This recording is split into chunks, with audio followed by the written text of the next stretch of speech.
નમસ્કાર. આજે અમે અમારી ટીમ સાથે ખેડા જિલ્લાના કઠલાલ તાલુકાના ખાખરિયા વનમાં આવી પહોંચ્યા છે. ત્યાં એક ખાખરિયા વનમાં એક ઐતિહાસિક કૂવો છે અને આ કૂવો મધ્યયુગીન કાળમાં બનેલો હોવાનું એનો ઇતિહાસમાં ઉલ્લેખ છે. આ કૂવામાં ચોલુક્ય એટલે કે સોલંકી કાળનો હોવાનું મનાય છે. સોલંકી કાળમાં પણ એ સમયે પણ કૂવાના સારા એવા બાંધકામ થતા હતા. આપણે જાણીએ છીએ કે કૂવાનો વિકાસ એ સમયે પણ થતો હતો.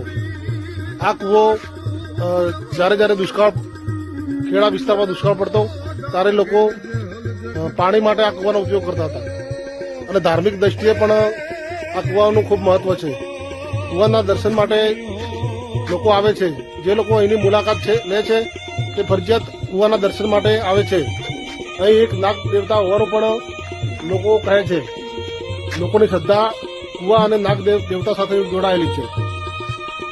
લોકોનું કહેવું છે કે આ કૂવામાં એક નાગદેવ વસવાટ કરે છે અને જેના નસીબમાં હોય, જેની ભક્તિ હોય તે જ તેને જ નાગદેવતાના દર્શન થાય છે એવું લોકોનું માનવું છે.